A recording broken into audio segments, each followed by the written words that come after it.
우리 계속해서 우리는 일과 사랑이라는 주제로 말씀들을 보면서 크리스천으로서 바라봐야 될 일, 그리고 사랑에 대해서 생각하고 나누는 시간을 가지고 있는데요. 저는 일과 사랑 중에서 일을 맡아서 여러분들과 말씀을 좀 나눠보려고 해요. 6월 말미에 아주 잠깐 여러분 기억할지 모르겠지만 일과 사랑이라는 것에 대한 설문을 했었거든요. 그 설문에 사랑에 대한 질문은 진짜 많았는데 일에 대한 질문은 많지 않았지만 굉장히 의미 있는 질문이 하나 있었어요. 어떤 질문이었냐면 제가 너무 심오해서 많은 생각을 했어요. 질문이 이런 거였습니다. 일. 딱 한 글자. 너무 심오했어요. 그래서 한참 동안 생각했습니다. 왜 일 한 글자를 적었을까? 묻고 싶은 내용이 있을 텐데 왜 일 한 글자만 써서 보냈을까?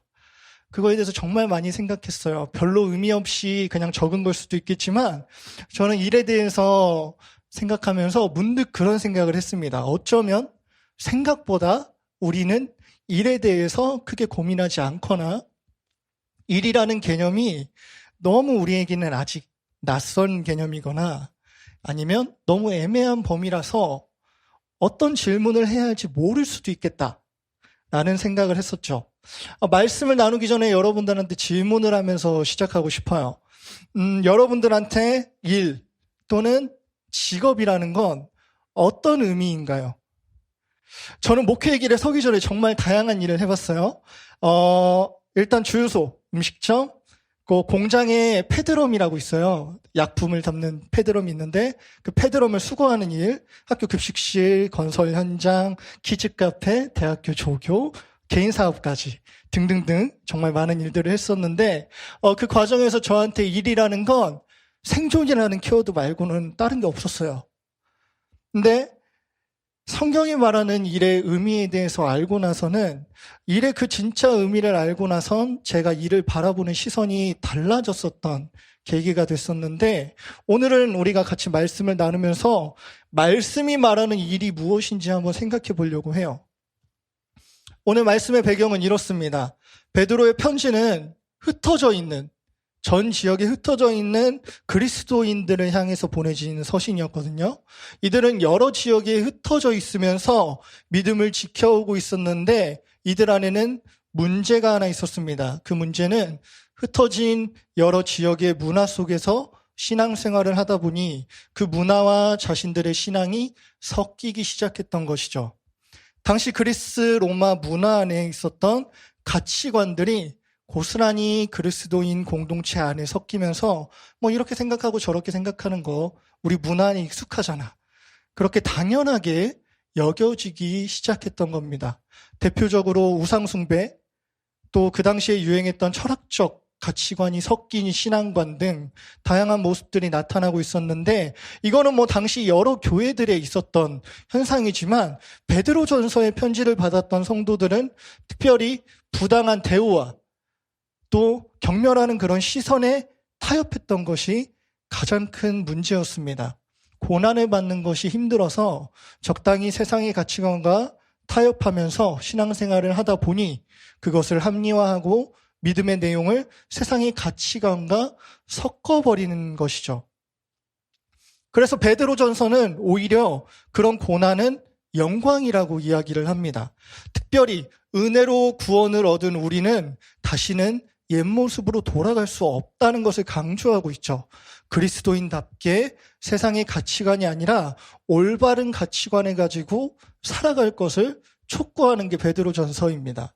오늘 말씀이 있는 이 4장은 우리가 그리스도로 인해서 새롭게 되었고 예수 그리스도를 만나서 다시 새롭게 살게 됐는데 이제는 세상의 가치관으로 돌아가는 것이 아니라 하나님의 가치관으로 세상을 바라보고 섬겨야 한다는 걸 적극적으로 강조하고 있죠. 베드로전서 4장 1절에서 3절에 보면 그리스도께서 이미 육체의 고난을 받으셨으니 너희도 같은 마음으로 갑옷을 입으라. 이는 육체의 고난을 받은 자는 죄를 그쳤음이니 그 후로는 다시 사람의 정욕을 따르지 않고 하나님의 뜻을 따라 육체의 남은 때를 살게 하려 함이라. 너희가 음란과 정욕과 술 취함과 방탕과 향락과 무법한 우상 숭배를 하여 이방인의 뜻을 따라 행한 것은 지나간 때로 족하도다. 우리 모두는 예수님을 알기 전에는 우리의 정욕대로 살았지만 그리스도의 마음으로 우리는 더 이상 세상 가치관이 아닌 하나님의 뜻을 따라 살아야 한다고 얘기하는 것입니다. 우리는 이방인들, 그 세상 가치관을 가지고 사는 것은 지난 시간으로 충분하다고 강력하게 어필하는 것이죠. 그런데 문제는 이것입니다. 제가 사절을 세 번역으로 가지고 와봤는데요. 같이 한번 읽어볼까요? 시작. 그들은 여러분이 자기들과 함께 그런 지나친 방종에 빠지지 않는 것을 이상히 여기면서 여러분을 비방합니다. 우리가 다른 시선을 가지고 살 때 세상은 이렇게 비방한다는 거예요. 너무 과하다. 왜 저래? 적당히 믿어도 너무 이상한 것 같아. 라고 말이죠. 이런 식으로 자신들의 세계와 멀어지는 우리들을 비방한다는 겁니다. 그 비방이 두려워서 타협할 수도 있고 어쩌면 너무나 문화가 강력해서 나도 모르게 당연하게 여기고 있는 것이 하나님의 말씀이 말하는 가치관과 충돌할 수 있다는 것이죠. 팀 켈러라는 분은요, 일과 영성이라는 책에서 세계관의 충돌에 대해서 이렇게 설명합니다. 제가 한번 읽어드릴게요. 현실을 바라보는 시각들은 대단히 강력한 힘을 가지고 있어서 탐구하고 일하는 분야를 포함해 사회 전반에 파장을 미친다. 이런 관점들 가운데 어느 하나라도 문화적인 상상력을 장악하면 삶을 사는 방식을 큰 폭으로 좌우한다. 세계관을 수용하지 않은 이들조차도 그 영향권에서 벗어날 수 없다. 제가 이렇게 배경을 설명한 이유는 우리가 가지고 있는 일에 대한 기준과 의미가 말씀이 말하는 그 의미와 만날 때 어쩌면 불편하게 다가올 수도 있고 너무 다른 이야기처럼 들릴 수도 있다는 겁니다. 왜냐하면 우리가 접하는 문화가 너무나 강력해서 나도 모르게 그 가치관을 당연하게 여기다 보니 하나님의 말씀이 기준점으로 다가올 때 나에게 때로는 큰 충돌로 오기 때문입니다. 오늘은 우리의 삶 속에서 특별히 일하면 흔히 자주 등장하는 단어가 있어요. 워라벨. 일과 삶의 균형이라는 의미를 가진 이 단어는 정말 우리 삶의 모습을 많이 바꿔놓았습니다. 바쁘게 살아가는 우리에게 적당한 쉼을 주자는 의미에서 출발했던 이 단어는 어느 순간 우리 안에 왜곡된 일의 기준을 제공하고 있어요. 일과 삶의 균형. 제가 여러분들한테 질문하고 싶습니다. 일과 삶을 분리할 수 있나요? 일은 삶이 아닌 건가요? 우리가 너무나도 당연하게 외치고 있는 워라벨이라는 게 어느 순간 일은 나의 삶과는 전혀 상관없는 도구에 지나지 않는다고 말하기 시작합니다. 일은 나의 삶을 갉아먹는 어떤 도구처럼 우리에게 다가온다는 것이죠. 일을 안 하는 것이 진정한 삶의 모습인 것처럼 포장되어서 우리에게 다가온다는 겁니다. 이러한 결과로 현재 2030 세대는 4050 세대보다 더 많은 인원들이 일을 하지 않는다는 것입니다. 최근 보도된 뉴스에 따르면 청년 무직자가 66만 명인데 이들의 이유는 이런 거예요. 굳이 힘든 일을 왜 해야 하냐는 거죠. 관계가 어려운데 뭐하러 일해야 되냐는 거예요. 일이 힘들어서 조금 쉴 수 있는데 굳이 내가 힘들 필요 있냐는 거죠. 그래서 그럴 바에는 워크를 버리고 내가 즐기고 싶은 라이프만 살겠다. 이것이 결론이 되어버린 현상을 우리가 보게 되는 것이죠. 워라벨을 외치는 이 세상의 가치관이 놓치는 부분이 저는 여기에 있다고 생각합니다. 워라벨의 원래 취지와는 다르게 워라벨을 외친다는 것은 자신의 일, 직장, 학업, 심지어 봉사던 이런 것들이 자신의 삶과는 아무것도 상관없는 일이라고 말하는 것과 같고 이 말은 곧 자신은 지금 가치 없는 일을 하고 있다고 주변에 외치고 있는 것과 다르지 않다는 거예요. 정말 여러분들은 지금 가치 없는 일을 하고 있는 건가요? 만약에 이 가치관이 사실이라면 우리는 모두 불행한 사람들입니다. 왜냐하면 우리 모두 일을 하고 있으니까요. 학업이든 직장이든 심지어 신앙생활도 넓은 의미에선 일이거든요. 하지만 하나님의 말씀인 성경은 그렇게 말하지 않습니다. 하나님의 말씀인 성경은 무엇이라고 말하냐면 성경은 이렇게 말합니다. 일은 삶이라고요. 그래서 일은 가치가 있습니다. 창세기 2장 1절에서 3절에 보면 천지와 만물이 다 이루어지니라. 하나님이 그가 하시던 일을 일곱째 날에 마치시니 그가 하시던 모든 일을 그치고 일곱째 날에 안식하시니라. 하나님이 그 일곱째 날을 복되게 하사 거룩하게 하셨으니 이는 하나님이 그 창조하시며 만드시던 모든 일을 마치시고 그날에 안식하셨음이니라. 하나님은 천지와 또 만물을 만드시는 일을 하시면서 시작하셨습니다. 그리고 모든 것을 보시며 누리시고 기뻐하시는 쉼을 가지셨죠. 그리고 하나님은 자신의 형상대로 사람을 만드십니다. 창세기 1장 26절에서 27절을 보면 하나님이 이르시되 우리의 형상을 따라 우리의 모양대로 우리가 사람을 만들고 그들로 바다의 물고기와 하늘의 새와 가축과 온 땅과 땅에 기는 모든 것을 다스리게 하자 하시고 하나님이 자기 형상 곧 하나님의 형상대로 사람을 창조하시되 남자와 여자를 창조하시고 하나님은 자신과 같은 형상으로 사람을 만드시는데 하나님의 방식과 똑같이 살게 하십니다. 어떻게요? 모든 것을 다스리게 하자 하시고 하나님이 일하시는 것처럼 우리도 일하며 하나님이 주신 모든 것을 관리하고 섬기는 것입니다. 그러면서 잠깐의 쉼을 통해 하나님의 일하심을 누리고 바라보는 것이죠. 그러면서 하나님이 기뻐하시고 감탄한 것처럼 우리도 그 잠깐의 쉼 가운데 하나님이 이루시고 누리시는 걸 같이 누리며 감탄하는 것입니다.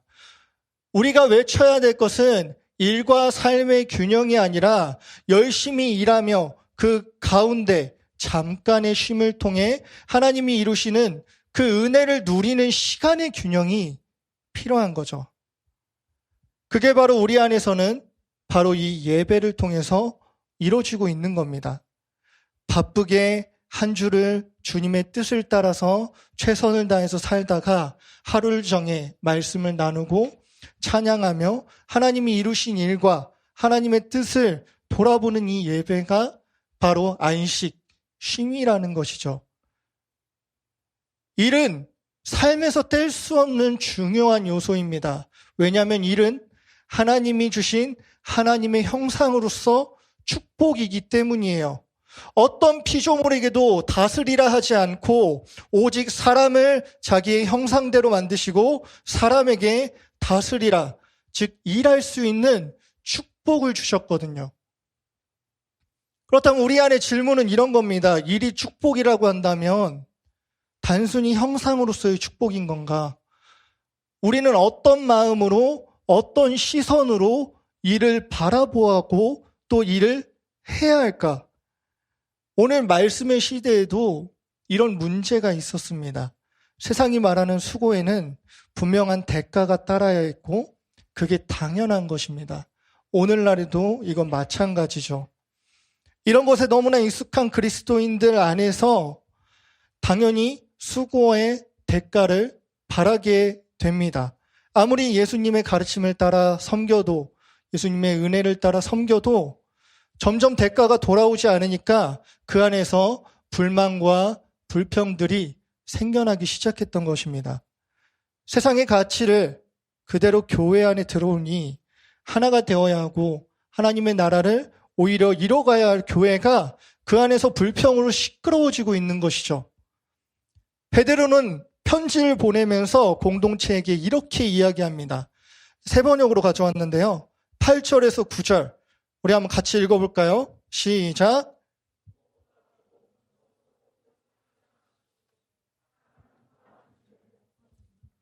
불평 없이 서로 따뜻하게 대접하십시오. 무엇보다 서로 뜨겁게 사랑하는 것입니다. 허다한 죄를 덮는다. 사랑하면 허물을 보지 않는다고 말합니다. 그리고 이렇게 이야기하는 거죠. 불평 없이 따뜻하게 서로를 대하라고요. 그리스도인들에게 일의 동기는 사랑이어야만 합니다. 우리가 세상에서의 일은 자아 성취, 목표를 위한 대가 지불 등 어떤 도구로서의 동기지만 예수님을 따르는 우리는 사랑이 동기가 되어서 일을 해야 하고 시작해야 하는 것입니다.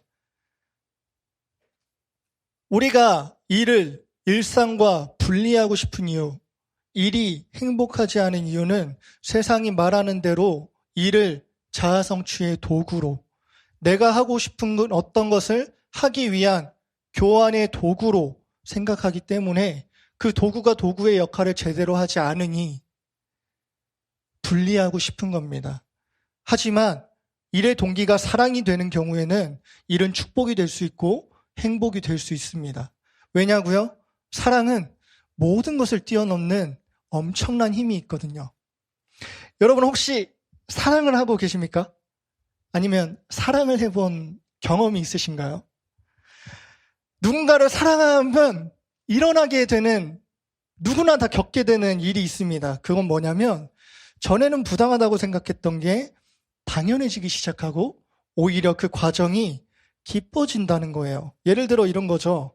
누군가를 사랑하게 되었을 때 그 사람과의 통화는 몇 시간이 지나도 질리거나 힘들지 않아요. 피곤하긴 한데 좋아요. 왜? 사랑하기 때문이죠. 밤늦게 새벽까지 전화를 하고 비몽사몽하면서 일을 나가요. 그런데 몸은 피곤한데 얼굴은 웃고 있어요. 여기서 이제 사람들이 눈치를 채는 거죠. 쟤 연애하나 봐. 애가 얼굴이 좀 바뀌었어 라고 말이에요. 물어보죠. 너 연애해? 아니 안 하는데? 아닌데? 안 해. 그럼 이제 더 열심히 아닌 척하니까 더 그런 것 같잖아요. 누가 봐도 애가 지쳐 보이는데 얼굴이 행복해 보이는, 그런 말로는 설명할 수 없는데 짐작이 가는 그런 모습 있잖아요. 장거리 연애를 해보신 적이 있나요? 장거리 연애를 하게 되면 그렇게 보고 싶거든요. 며칠에 한 번, 어떨 때는 한 달에 한 번 봐야 하잖아요.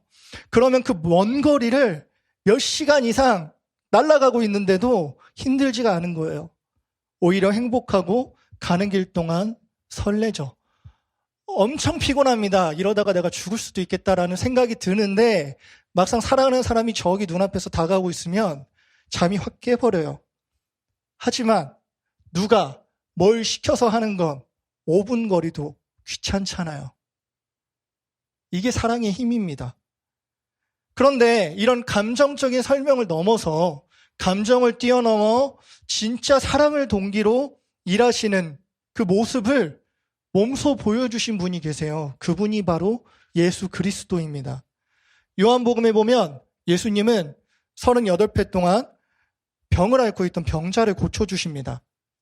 그때 유대인들이 그 광경을 보고 이렇게 이야기해요. 요한복음 5장 10절에 보면 유대인들이 병 나은 사람에게 이르되 안식일인데 내가 자리를 들고 가는 것이 옳지 아니하니라. 병 나은 자는 나를 낫게 하신 그이가 일어나라고 했다고 가죠. 유대인들은 병 나은 자를 고친 사람이 예수님인 걸 알고 안식일에 어떻게 병을 고칠 수 있냐며 박해하자 예수님이 이렇게 이야기하십니다. 5장 17절. 예수께서 그들에게 이르시되 내 아버지께서 이제까지 일하시니 나도 일한다 하시매. 하나님께서는 우리를 너무나 사랑하셔서 일하셨습니다. 그 일이 바로 예수님을 이 땅에 보내는 것이었죠. 그리고 예수님도 하나님이 일하시는 그 사랑의 동기로 사랑하여서 병자를 고치십니다. 그렇게 일하셨습니다. 이게 바로 사랑을 동기로 일하는 것입니다. 유대인들이 어쩌면 우리들의 모습일지도 모르겠어요. 어떤 문화나 관습에 스며들어서 이를 바라보는 시각이 삶과 구분되는 그런 모습이요.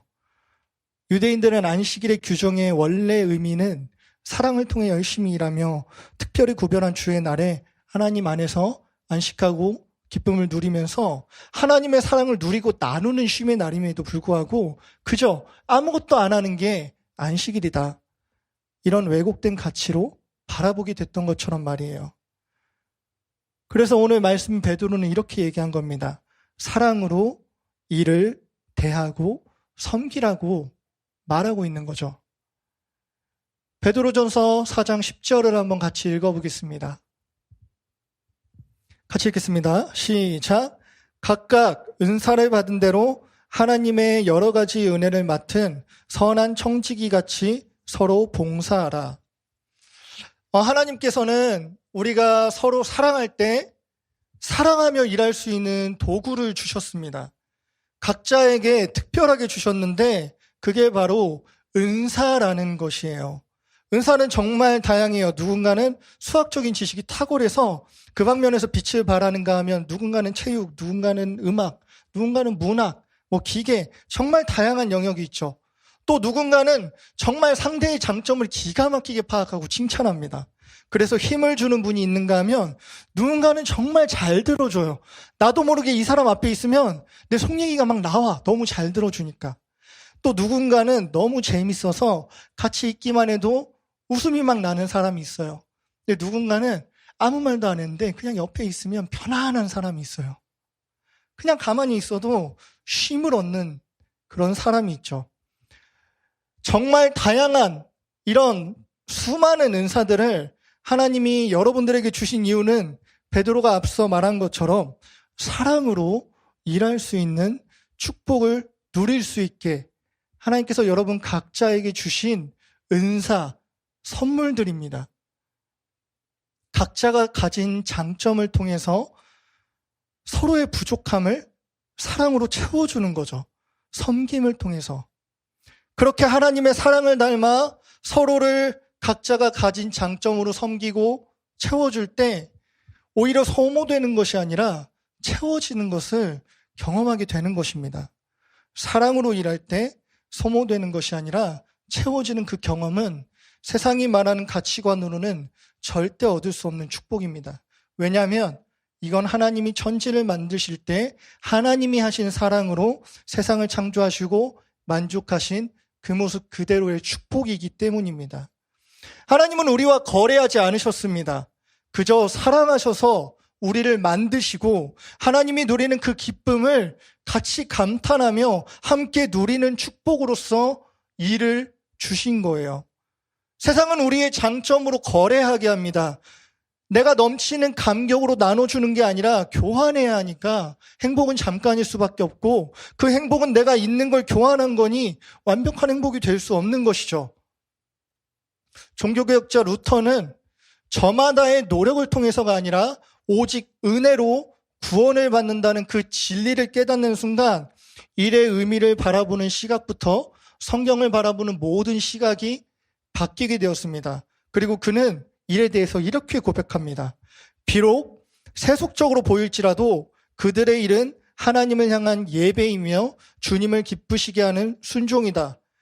남들이 애쓰고 수고해서 얻으려는 것들, 구원, 자부심, 선한 양심, 평안 등을 크리스천들은 이미 그리스도 안에서 소유하고 있으므로 이제는 그저 하나님과 이웃을 사랑하기 위해 일하면 그만이다. 즐거이 감당하는 희생이자 자유가 보장된 제한이다. 예수 그리스도를 통해서 얻은 구원의 은혜, 그 사랑의 감격으로 시작된 사랑은 거래가 아닌 감사와 감격의 표현이고 진정한 의미의 사랑을 동기로 하는 거기 때문에 내 장점의 소모가 되는 것이 아니라 그 과정에서 채움이 일어나는 것입니다. 어떻게 채움이 일어날까요? 오늘 본문에 있던 베드로의 마지막 권면을 통해서 알 수 있습니다. 우리 11절을 한번 같이 읽어볼까요? 네, 같이 한번 읽겠습니다. 시작. 만일 누가 말하려면 하나님의 말씀을 하는 것 같이 하고 누가 봉사하려면 하나님이 공급하시는 힘으로 하는 것 같이 하라. 이는 범사의 예수 그리스도로 말미암아 하나님이 영광을 받으시게 하려 함이니 그에게 영광과 권능이 세세에 무궁하도록 있느니라. 아멘. 우리는 사랑으로 일하려고 시도할 때마다 가장 큰 걸림돌이 뭐냐면요. 내 안에 여전히 있는 그 죄된 마음이 있어서 쉽지 않다는 거예요. 우리는 여전히 내 안에 스며들어 있는 세상의 그 가치관과 싸워야 하는 것이죠. 그래서 우리는 하나님께 은혜를 구하며 사랑으로 일할 수 있도록 사랑의 마음을 달라고 기도할 수밖에 없습니다. 그리고 하나님을 의지하면서 그렇게 일할 수밖에 없는 겁니다. 그렇게 하나님의 영광을 위해서 하나님의 사랑을 가지고 사랑으로 일하려고 할 때 우리는 그 과정에서 하나님의 마음을 느끼고 배우고 깨닫게 됩니다. 그렇게 깨닫고 다시 감사하게 되고 더 사랑할 수 있는 힘을 얻게 되고 다시 하나님께 구하면서 다시 깨닫고 누리게 되는 그 은혜와 사랑을 힘입어서 한 걸음 한 걸음 더 사랑으로 일하고 사랑으로 꿈을 품게 되는 것이죠. 그 과정에서 우리는 사랑으로 일할 때 예수 그리스도의 그 사랑을 깨달음으로 하나님께 영광을 돌리게 되는 겁니다. 하나님이 이렇게 저희를 사랑하는군요. 하나님이 이렇게 이들을 사랑하는군요. 주님 정말 사랑이 많으십니다. 그렇게 고백하게 되는 거죠. 우리는 그 사랑을 체험받으면서 하나님을 더욱 사랑하게 되고 다시 넘치는 감격과 그 감사로 주변을 섬기면서 일할 수 있게 되는 것입니다. 사랑하는 여러분, 말씀을 정리하려고 해요. 그리스도인들에게 있어서 일이라는 건 하나님이 다른 어떤 피조물과는 다르게 우리에게만 주신 특별한 축복입니다. 이것은 하나님의 모습을 닮아서 우리가 이를 통해 하나님의 사랑을 배우고 깨닫고 그 안에서 체험을 얻고 동시에 하나님을 향한 예배가 됨과 또 하나님께 영광이 되는 그 축복인 겁니다.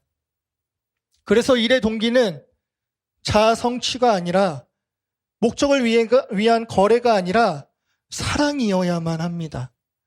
내가 받은 예수 그리스도의 그 사랑에 감격해서 감사해서 나도 누군가를 그렇게 사랑으로 섬기기 위해 일하는 것입니다.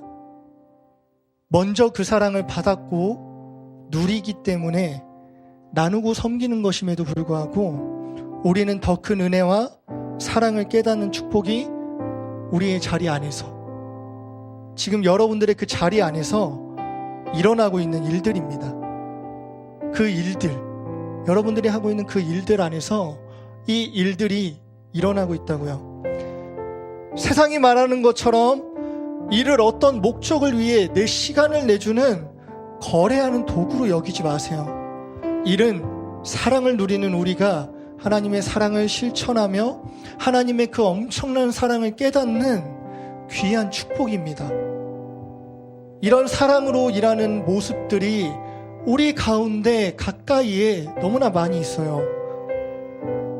예를 들어서 우리 공동체에서 각자의 은사를 가지고 예배와 공동체를 섬기는 수많은 스태프들, 리더들, 엘더들, 그리고 소그룹 안에서 서로를 격려하고 위로해주고 챙겨주는 바로 여러분 한 분 한 분이 하는 것들이요. 그게 다 일이라고요.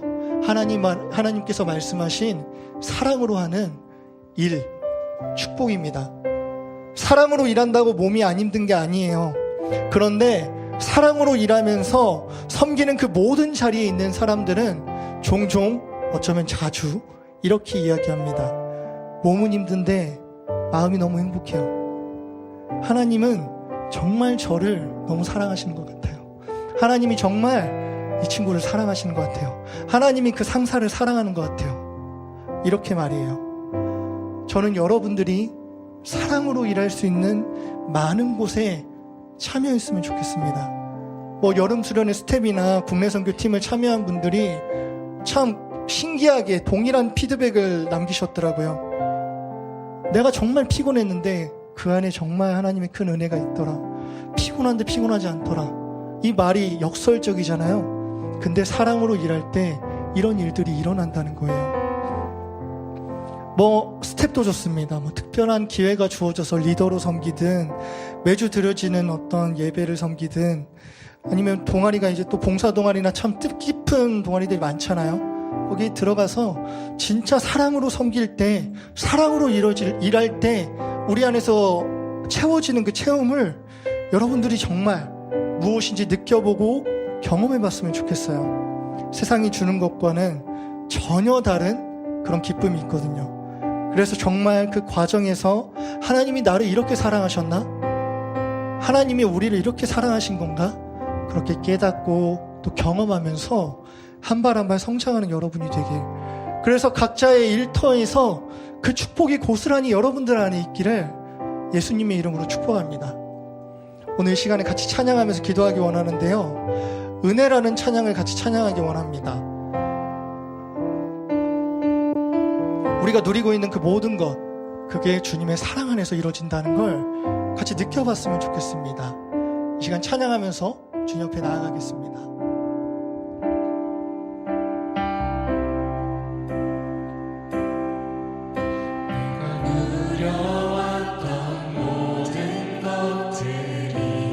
내가 지나왔던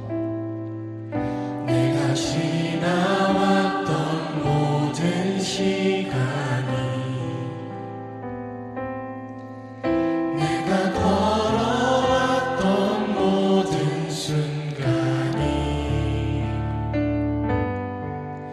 당연한 건 아니라 은혜였어.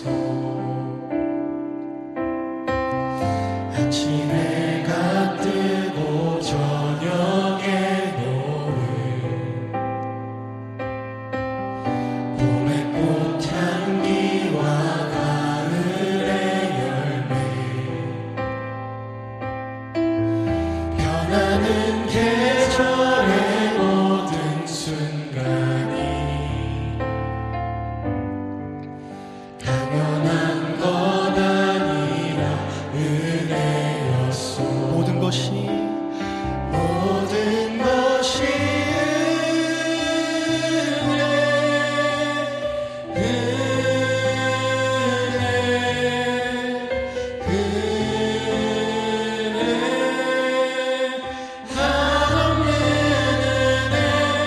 내 삶에 당연한 것 하나도 없었던 것을 모든 것이 은혜였어. 우리 시간 다시 한번 고백하기 원합니다. 내가 누려왔던 모든 것들이 내가 지나왔던 모든 시간이 내가 걸어왔던 모든 순간이 당연한 건 아니라 은혜였어. 아침 해가 뜨고 저녁에 노을 봄의 꽃향기와 가을의 열매 변하는 계절의 모든 순간이 당연한 건 아니라 은혜였어. 모든 것이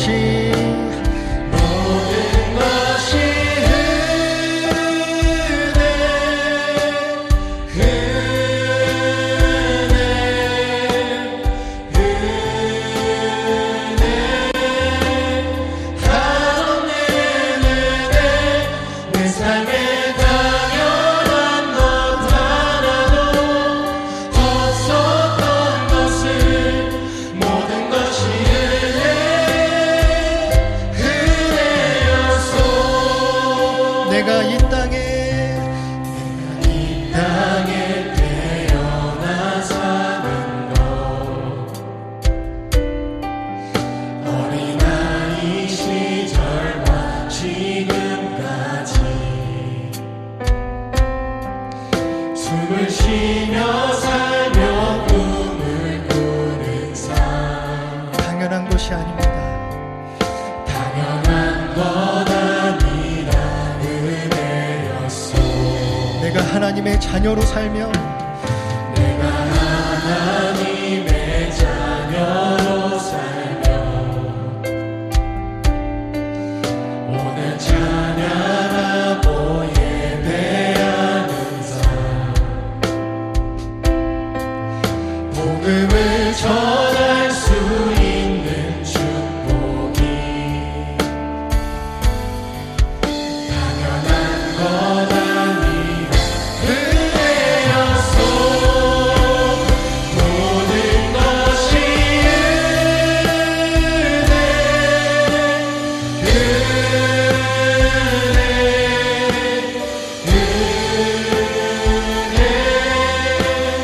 한없는 내 삶에 당연한 것 하나도 없었던 것을 모든 것이 은혜였소 모든 것이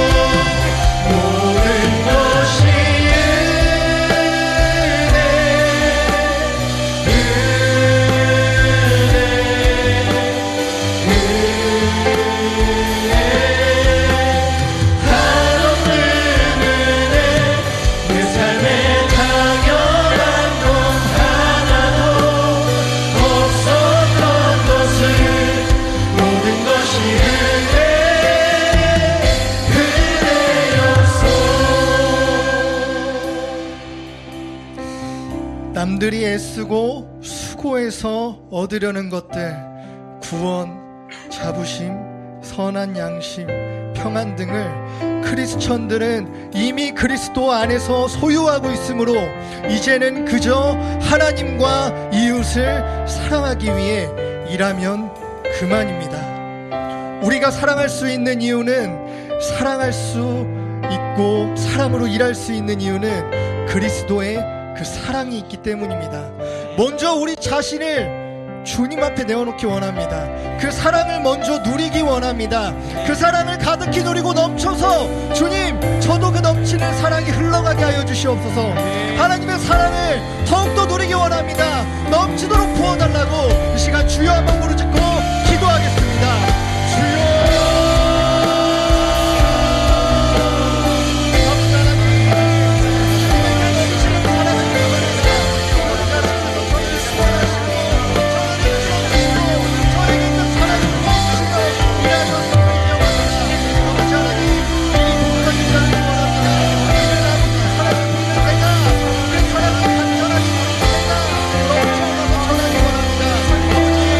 사랑을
주님이 우리를 사랑하십니다. 그 큰 사랑을 인해 주님을 닮아가는 우리가 되게 하소서. 우리가 그렇습니다. 주님의 사랑이 아니면 당장 지금 옆 사람도 사랑하기 힘든 게 우리의 모습입니다. 주님의 사랑의 시선이 없으면 우리는 어느 누구도 사랑할 수 없음을 고백합니다. 주님, 오늘 이 시간에 나의 마음에, 나의 시선에 주님의 사랑을 부어주시옵소서. 주님의 마음을 저희가 알고 사랑으로 일할 수 있도록, 사랑으로 섬길 수 있도록, 사랑으로 살아갈 수 있도록 주께서 붙들어 주시옵소서. 주님, 그 사랑이 제 안에 넘치기 원합니다. 인도하여 주시옵소서. 이 기도 제목을 놓고 다시 한번 주여 한번 부르짖고 기도하겠습니다. 주여,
다시 한번 고백해 볼까요? 화려하게 화려하지 않아도 정결하게 사는 삶, 정결하게 사는 삶 가진 것이 적어도 가진 것이 적어도 감사하며 사는 삶 내게 주신 작은 일 나눠주며 사는 삶 이것이 나의 삶의 행복이라오 이것이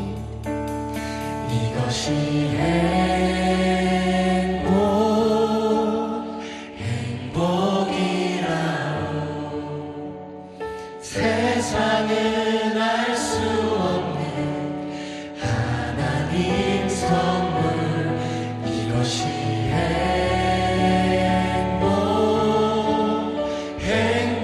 행복이라오 하나님의 자녀로 살아가는 것 이것이 행복이라오 다시 한번 화려하지 않아도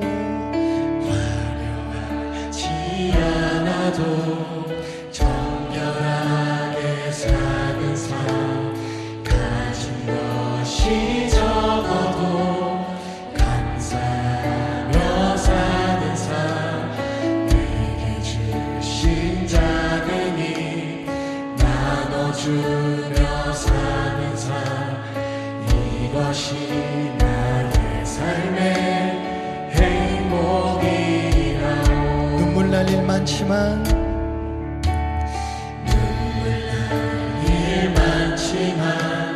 기도할 수 있는 것 억울한 일 많으나 주를 위해 참는 것 비록 짧은 작은 삶 주 뜻대로 사는 것 이것이 나의 삶의 행복이라오 이것이 행복입니다. 이것이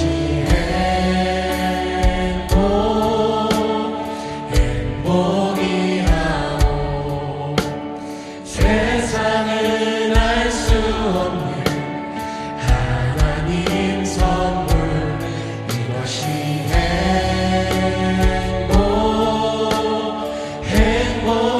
행복이라오 하나님의 자녀로 살아가는 것 이것이 행복이라오 이것이 행복이라오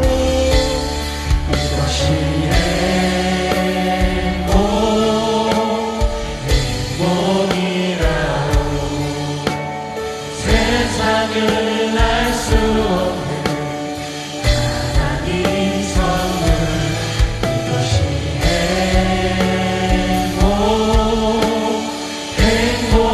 행복이라오 하나님의 자녀로 살아가는 것 이것이 더 크게 고백하겠습니다. 이것이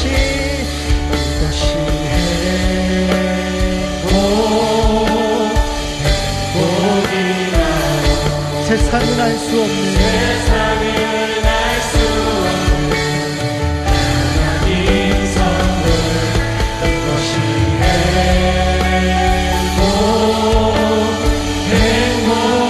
행복이라오 하나님의 자녀로 살아가는 것 이것이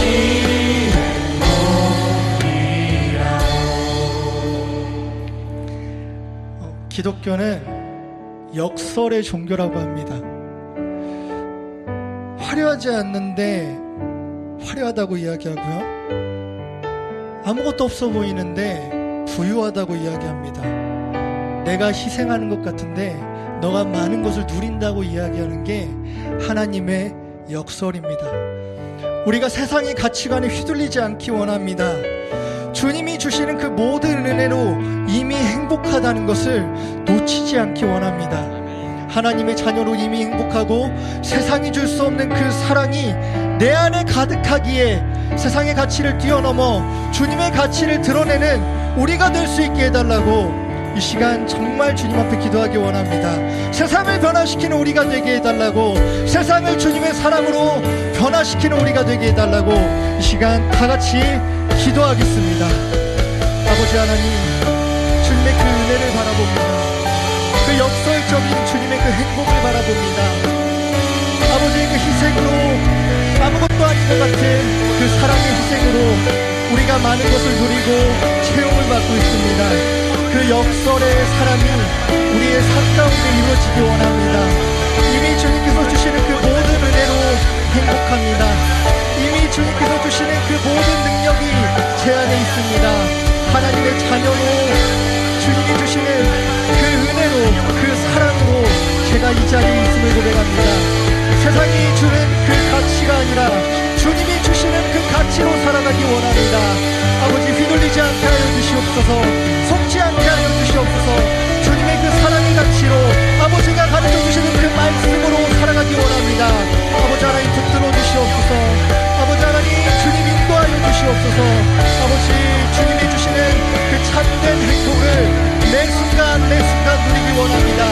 아버지 하나님, 저희가 희생하는 것 같지만 직장 속에서, 학업 속에서, 환경 속에서 내가 희생당하는 것 같고, 때로는 누군가가 나를 이용할지 모르지만 주님이 주시는 그 넘치는 사랑 때문에 그들을 품기 원합니다.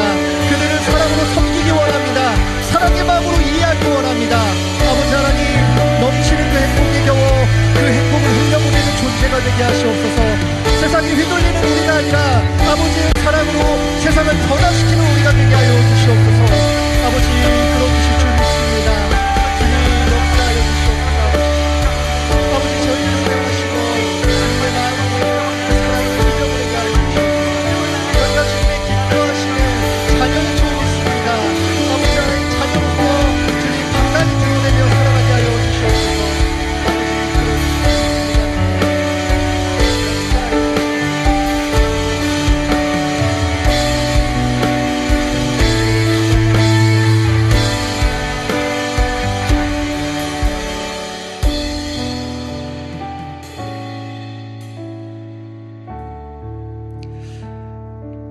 하나님 아버지, 너무나도 감사합니다. 먼저는 저를 구원해 주시고 주님께서 그 낮은 자리에 먼저 희생하시고 우리를 건져 주시고 그 사랑을 먼저 누릴 수 있게 하여 주시니 감사합니다. 아버지, 먼저 사랑을 누리는 우리들이 그 사랑을 흘려보내는 존재가 되기 원합니다. 제가 사랑할 수 없는 그들을 사랑하기 원합니다. 제가 이해할 수 없는 그 생활과 문화와 직장 속에서 아버지의 사랑의 눈으로 바라보기 원합니다. 내가 하고 있는 모든 일 속에서 주님의 그 사랑을 느끼고 사랑을 흘려보내기 원합니다. 먼저 누린 은혜를 기억하게 하여 주시옵소서. 이미 행복하다는 것을 잊지 않게 하여 주시옵소서. 그 사랑이 넘쳐서 나를 통해 흘러갈 것을 믿습니다. 아버지, 의심하지 않습니다. 주님, 저를 사용하시고 인도하여 주시옵소서. 모든 것을 감사드립니다. 또 모든 것을 주님께 영광으로 올려드리며 이 모든 것을 예수 그리스도의 이름으로 기도드립니다. 아멘.